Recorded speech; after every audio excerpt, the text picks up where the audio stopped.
Hi, this is part 2 of Permitted Development, Extending, Altering and Improving Dwellings. My name is Neil Scroxton and I'm the Managing Director of Scroxton & Partners. We are planning consultants, architects and construction managers.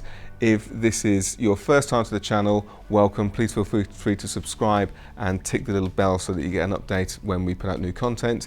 And if you're joining us again, welcome back. The next restriction that we come across, restriction I in Class A, starts to cover off. It's mainly for side extensions, but it can catch you out with rear extensions if you've got a very short garden. What this particular part of the class starts to talk about is how close you are to your neighbours. So what it says is that if your house has a boundary to the side or to the rear, and that boundary is, let's say it's 4 meters. Your new extension cannot go any closer than 2 meters from the boundary. And also at this point, at this wall here, it is no higher than 3 meters. Now, as I said, that can also affect you at the rear of the property as well. If your rear garden is only 4 meters deep, then you will not be able to go more than 2 meters out to the rear. There's also another restriction that affects extensions to the side of your dwelling. So again, if we get a house, forgetting where the boundary is, what the next part of Class A says is that you cannot extend out to the side more than half the width of the original house. So therefore, if your original house is 8 meters wide, your new extension can be no more than 4 meters. Okay, so that's covered off most of the very standard parts within Class A.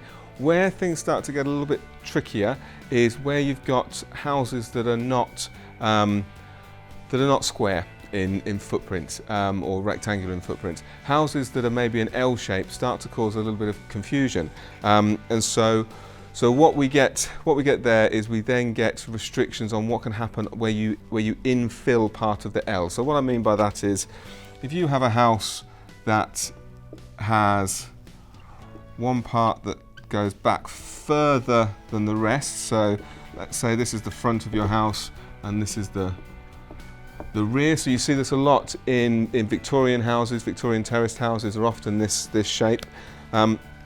What Class A starts to talk about at this point is how much you can infill here.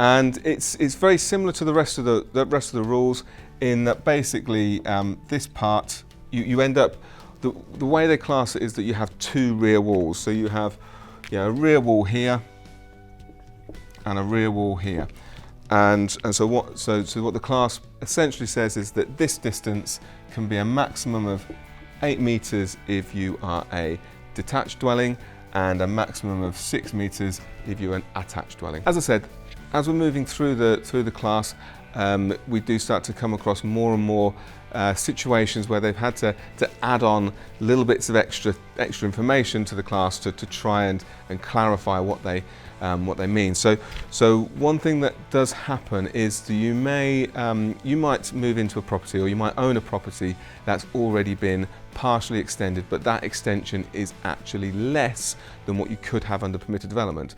So what the class tells us is that if you've already had an extension, so let's say you are you're an attached house and you've already had an extension that comes out by 1.5 meters to the rear.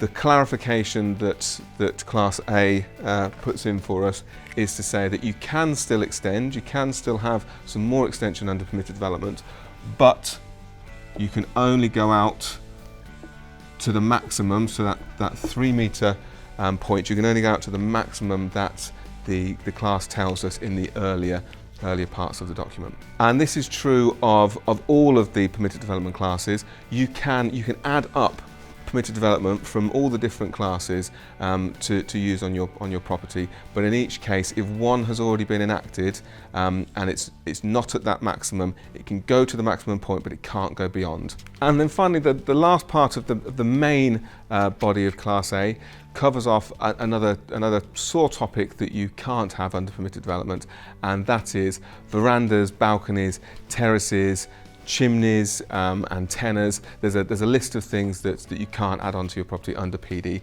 and the reason is because they normally cause issues with neighbours. Part A2 of Class A starts to cover off houses that are on what's called Article 2/3 land. So that's places like conservation areas, places where there are restrictions on the development that you can do. Now, it doesn't mean that you can't do an extension under permitted development, but it does mean that your options are very much limited. So, for example, you cannot do a side extension under permitted development if you're on Class 2/3 land. You also can only do a single-storey extension to the rear, and there's also a restriction when you're on Article 2/3 land. There's also a restriction on the materials that you can use to clad your extension. Part 2 is just a short part of the class, like I said, covering off those Article 2/3 piece of land. Part 3 goes into the final restrictions that cover off the aesthetic and some of the little nuances in the design that you can have under permitted development. The first part talks about materials. So, as with most other classes, you can only use the materials to construct the new dwelling that you find existing on your current house. So if your house is a brick-built house, you can build out of brick. If your house is a timber-built house, you can build out of timber. And by build out of, I mean the external materials that everybody will be able to see when they look at your property. So the next design consideration is if you would like to put a window to the side of your property. Basically, what that says is that if you have a window to the side of the property or your new design, it has to be obscure glazing, and the opener for that window must be above 1.7 meters from the floor. So what that would look like in section is if you have a floor, a window sill, the window going in, and your ceiling at this point, which is 1.7 meters above the floor. That's where you can have an opener. And finally, the last design consideration that it covers off in Class A is the roof slope. So any new roof slope that you build on your extension must match the existing roof slope. So that's the angle that the roof is constructed at. Towards the end of Class A, there is one last little caveat that's worthwhile thinking about. If you would like to externally insulate your property to improve the thermal performance of it, it's very clear that the local authority considers that to be a house improvement, not an extension, and this is important because it means you can put it to the front of your property. Obviously, it's going to extend out the elevation ever so slightly, and so that little caveat just covers off that you don't need to go for planning permission if you want to externally insulate your property. As always, if you like what we're doing, please leave some comments in the box below and let us know if there's anything we can improve on. Please subscribe and tick the bell so that you're reminded when we create new content. Follow us on Instagram and Facebook. And so my name's Neil Scroxton, and this has been part 2 of Extending, Altering and Improving Dwellings. Thank you.